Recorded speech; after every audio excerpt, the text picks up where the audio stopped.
You're listening to Puma Podcast. Hi, history friends. I'm Sab Schnabel from WhatsApp Araling Panlipunan Rebooted.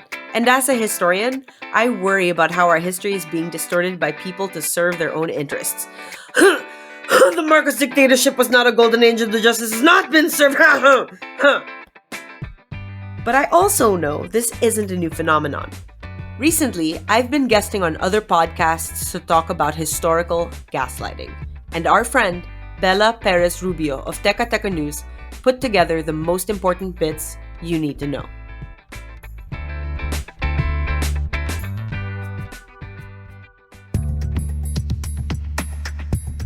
Have you ever been in the middle of a conversation with a relative or a friend, talking about what you thought was clear-cut history, and then suddenly realize that what you were taught or what you believe in are two completely different accounts of the same event? Do you recall that feeling of bewilderment, frustration, and maybe even anger? In the lead up to our recent elections, that feeling may have become familiar to many as our collective memory of martial law was ripped apart. Experts call it historical distortion, or in today's street lingo, historical gaslighting.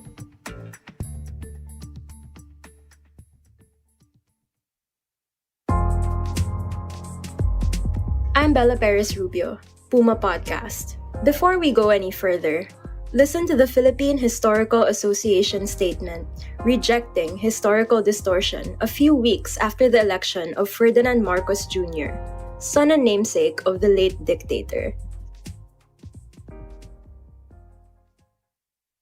The steady rise of fake news through social media, particularly through orchestrated disinformation campaigns, must now be recognized as the foremost challenge of history.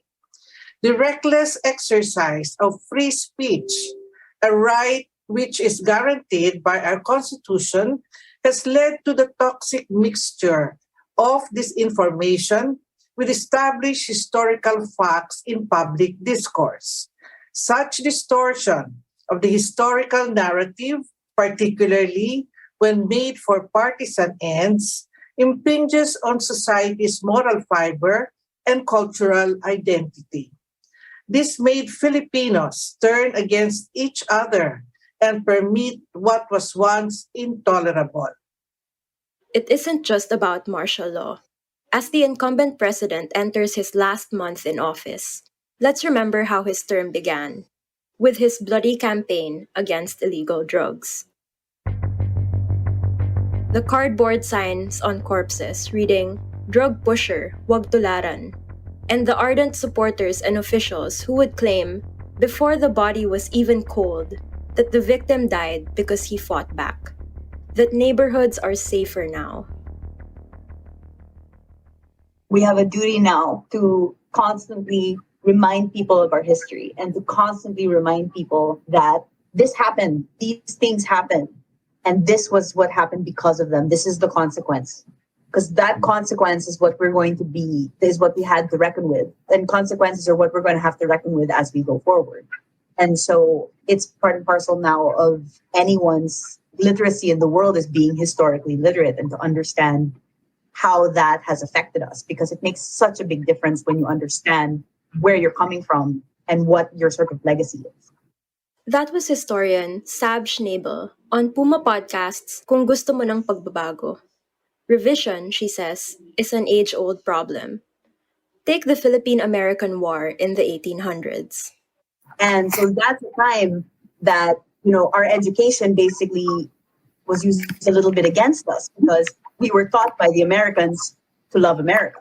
You can see how important education is and how quickly just that story changes as soon as you start dealing with the children. As soon as it's the kids that you're teaching, they grow up and all of those formative years that they were educated in a certain way, it comes out. And so this is what has happened before, where misinformation has led to us sort of erasing an entire piece of our history.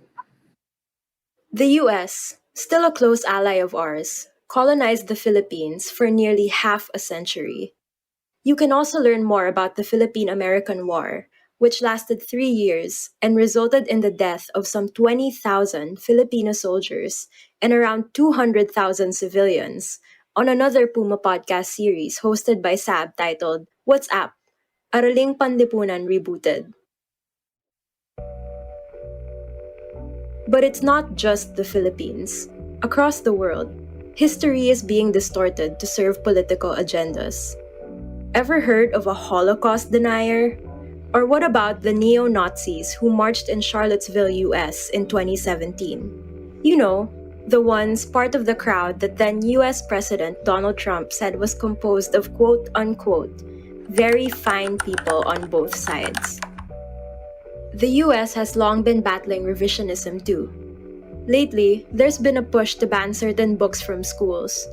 Books about sex, gender, and race, among others. Renowned books about slavery are also increasingly being kept out of schools.